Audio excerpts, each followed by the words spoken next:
धन्वंतरी, मैं डॉक्टर सोनाली। स्नेहपाक कल्पना के वीडियो में मैंने आपको थियरी बेस्ड जानकारी दी थी, जिसमें मैंने स्नेह मूर्छना तथा कल्क द्रव्य और द्रव द्रव्य के बारे में बताया था, जिसे आप मेरे चैनल में जाकर देख सकते हैं। आज के वीडियो में मैं आप सबको स्नेहपाक कल्पना की प्रायोगिक जानकारी दूंगी। यह आपको प्रैक्टिकल एग्जाम में तो हेल्पफुल रहेगी, साथ में व्यावहारिक रूप से भी आपको उपयोगी होने वाली है। साथ में मैंने वाइवा के लिए जरूरी टिप्स भी दी है, तो आप मेरा यह वीडियो अंत तक जरूर देखें। तो आइए शुरू करते हैं आज का टॉपिक, स्नेहपाक विधि। स्नेहपाक बनाने से पूर्व स्नेहपाक के 7 नियम हैं, उनका ज्ञान होना आवश्यक है। इसलिए सबसे पहले यह नियम देख लेते हैं। पहला नियम है कल्क द्रव्य का प्रमाण हम स्नेह सिद्धि के लिए जिस द्रव द्रव्य का प्रयोग करते हैं उस पर आधार रखता है। जैसे कि द्रव के रूप में अगर हमने जल का प्रयोग किया है तो कल्क स्नेह से 1/4 पार्ट यूज होगा। अगर कषाय या क्वाथ से स्नेह सिद्धि करनी है तो 1/6 पार्ट कल्क का प्रयोग करेंगे, और अगर स्वरस से स्नेह सिद्धि करनी है तो कल्क का प्रमाण 1/8 पार्ट रहेगा। यहाँ पर वाइवा के लिए आपको एक एक एग्जाम्पल याद रखने जरूरी है। जैसे जल से पिंड तेल और जात्यादि ध्रुत सिद्ध होता है, क्वाथ से बला तेल और त्रिफला ध्रुत सिद्ध होता है। बला तेल में बला क्वाथ तथा त्रिफला ध्रुत में त्रिफला क्वाथ का यूज होता है। स्वरस से अर्क तेल और अर्जुन ध्रुत सिद्ध होता है। अर्क तेल में अर्कपत्र स्वरस तथा अर्जुन ध्रुत में अर्जुन स्वरस का प्रयोग होता है। इसलिए आपको यहाँ पर वाइवा के लिए एक तेल और एक द्रुत, ऐसे दो एग्जाम्पल याद रखनी जरूरी है। मैं एक बार रेशियो फिर से बता देती हूँ। सामान्यतः रेशियो 1/4:1:4 होता है, लेकिन अगर हम जल से स्नेह सिद्धि करेंगे तो रेशियो बनेगा 1/4:1:4, जो कि नॉर्मल रेशियो है। अगर क्वाथ से करेंगे तो 1/6:1:4 रेशियो रहेगा, और अगर स्वरस से स्नेह सिद्धि करेंगे तो 1/8:1:4 यह रेशियो रहेगा। दूसरा नियम है, अगर द्रव द्रव्य के रूप में गोदुग्ध, दधी, तक्र या मांस रस का प्रयोग आवश्यक हो तो कल्क 1/8 पार्ट यूज होता है। एग्जाम्पल है गोदुग्ध से कुमकुमादि तेल, अजादुग्ध से अणु तेल, दधी से कोट्टम चुकादी तेल, तक्र से ग्रहणी मिहिर तेल तथा मांस रस से संपुकाद्य तेल सिद्ध होता है। अमृतप्राश ध्रुत में मांस और द्रुत दोनों का यूज होता है। यह भी आपको वाइवा के लिए बहुत जरूरी है। तो यह जो पहला दोनों नियम है वो दोनों नियम द्रव द्रव्य पर आधारित है। तीसरा नियम है, अगर 5 या 5 से ज्यादा द्रव द्रव्यों का प्रयोग करना हो तो प्रत्येक द्रव्य स्नेह के समान मात्रा में लेना चाहिए। इस नियम को मैं एक्सप्लेन करती हूँ। आप सब जानते हैं कि स्नेह सिद्धि का रेशियो है 1/4:1:4, अर्थात द्रव द्रव्य 4 भाग लेना है, जो कि स्नेह से 4 गुना होता है। अगर हम एक द्रव द्रव्य लेते हैं तो वह स्नेह से 4 गुना लिया जाता है, लेकिन अगर 4 से कम द्रव द्रव्य है, अर्थात 1, 2 या 3 द्रव द्रव्य का प्रयोग करना है तो सब मिलाकर 4 गुना लेना चाहिए, और 4 से ज्यादा अर्थात 5 या 5 से ज्यादा द्रव द्रव्य का प्रयोग करना हो तो प्रत्येक द्रव्य स्नेह के समान मात्रा में लेना चाहिए। इस स्थिति में रेशियो चेंज हो सकता है, इस बात का ध्यान रखें। चौथा नियम है, अगर कल्क द्रव्य से स्नेह सिद्धि करनी हो तो कल्क, स्नेह और जल का प्रमाण 1/4:1:4 रखना चाहिए। जैसे कि चित्रकादि तेल। कहने का मतलब यह है कि अगर किसी योग में द्रव द्रव्य का उल्लेख नहीं किया गया है तो हमें जल का प्रयोग करना चाहिए, और वह स्नेह से 4 गुना होना चाहिए, क्योंकि बिना द्रव द्रव्य के स्नेह सिद्धि नहीं हो सकती। पांचवा नियम है, अगर क्वाथ से स्नेह सिद्धि करनी है तो जिन द्रव्य से हमने क्वाथ बनाया है उसी द्रव्य का थोड़ा सा कल्क लेना चाहिए, जैसे कि केतकी मुलादी तेल। इस नियम के अनुसार जब कल्क द्रव्य का उल्लेख ही नहीं किया गया है तो सिर्फ क्वाथ से स्नेह सिद्धि की बात कही हो, तब हमें अपनी विवेक बुद्धि का प्रयोग करते हुए क्वाथ द्रव्य का ही थोड़ा सा कल्क बनाकर यूज करना चाहिए।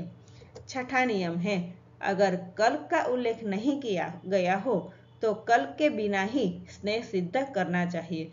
जैसे कि निर्गुंडी तेल, यहाँ पर रेशियो रहता है 0:1:4। निर्गुंडी तेल है वह निर्गुंडी पत्र स्वरस से सिद्ध किया जाता है।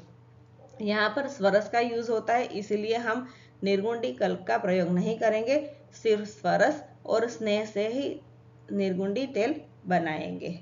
और सातवां नियम है, अगर पुष्प कल्प का प्रयोग करना हो तो 1/8 भाग कल्प लेना चाहिए। यह 1/8 भाग है वह स्नेह के आधार पर लिया जाता है। यहाँ पर रेशियो बनता है 1/8:1:4। स्नेहपाक विधि देख लेते हैं। सबसे पहले पूर्वकर्म। स्नेहपाक प्रक्रिया शुरू करने से पहले हम उपकरण तैयार रखेंगे, जिसमें पात्र, दरवी, वस्त्र, अग्नि के लिए स्टव और सदनसिका पहले से तैयार करके रखेंगे। पात्र हमें स्नेह भरने के काम आएगा, दरवी अर्थात चम्मच स्नेह को हिलाने के लिए, वस्त्र है वह स्नेह छानने के लिए, स्टव है वह स्नेह को अग्नि देने के लिए, और सदनसिका है वह स्नेह को हम जब स्टव से उतारेंगे तब यूज में होगी। तो यह सारे उपकरण हमें पहले से ही तैयार रखने हैं। मूर्छित स्नेह तैयार रखना है। आप सब जानते हैं कि स्नेहपाक विधि के लिए जो स्नेह यूज होता है वह एज इट इज यूज नहीं करते हैं, पहले उसको मूर्छित किया जाता है, बाद में हम स्नेहपाक विधि में प्रयोग करते हैं। तो स्नेह मूर्छित करके तैयार रखना चाहिए। मूर्छित स्नेह की विधि आप मेरे स्नेहपाक कल्पना के वीडियो में जाकर देख सकते हैं। कल्क द्रव्य का कल्क बनाकर तैयार रखना है, द्रव द्रव्य तैयार रखना है, और क्वाथ विधि से अगर हमें स्नेह सिद्धि करनी है तो क्वाथ बनाकर तैयार रखना है। तो यह सब हमें स्नेहपाक विधि से पहले पूर्व कर्म के रूप में तैयार करना आवश्यक है।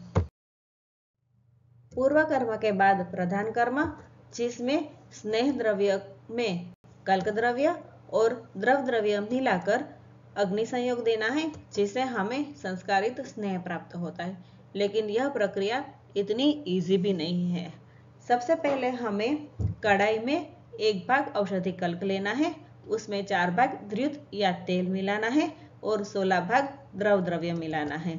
इसके बाद मृदु अग्नि देनी है और फेनोद्गम तथा फेन शांति का अवलोकन करते रहना है। मिश्रण को बीच बीच में हिलाते रहना है, मिश्रण चिपक न जाए उनका ध्यान रखना है।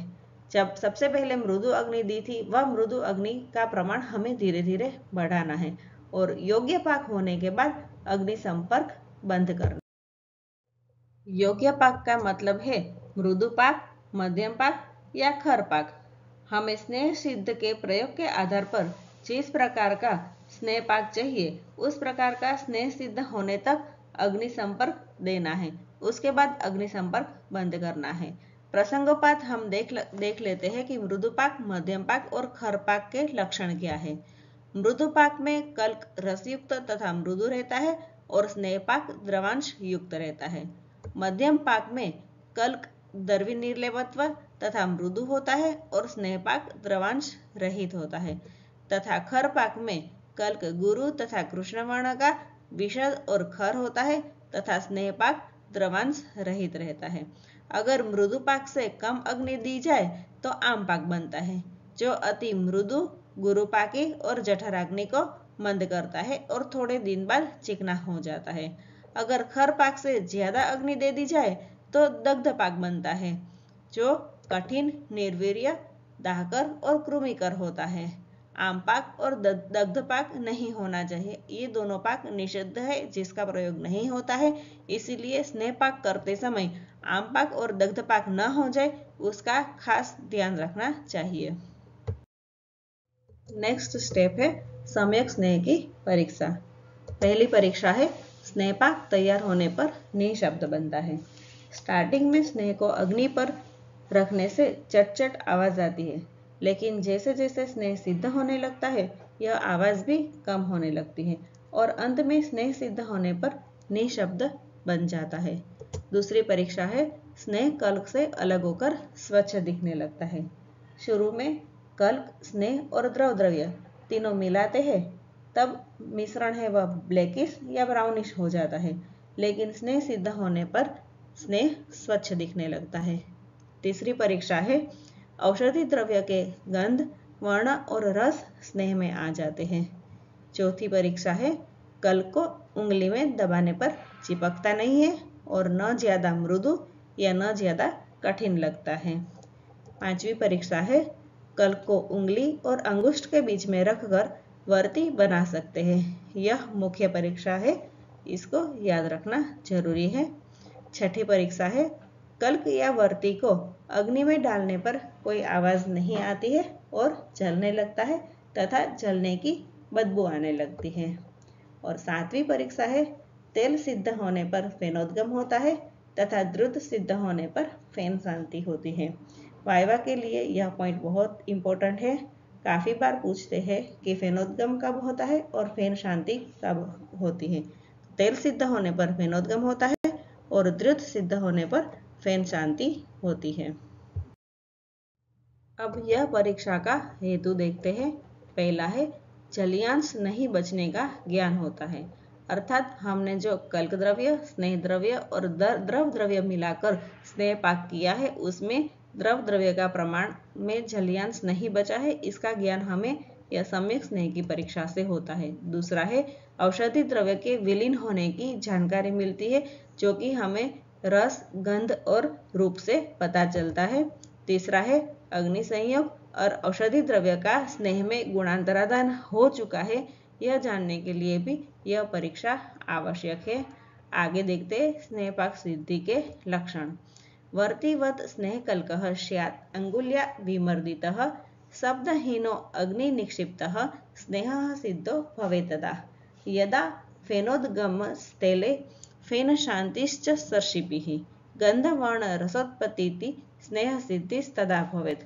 अर्थात स्नेहपाक सिद्धि के लक्षण में कल्क है वह वर्तिवत बन जाता है, अंगुली पर दबाने से वह चिपकता नहीं है, शब्दहीन हो जाता है, तो हमें पता चलता है कि स्नेह सिद्धि हो गई है। इसके अलावा तेल में फेनोद्गम होता है और द्रुत में फेन शांति होती है और गंध, रस और वर्ण की उत्पत्ति हो जाती है। यह सारे लक्षण स्नेहपाक सिद्धि के लक्षण है।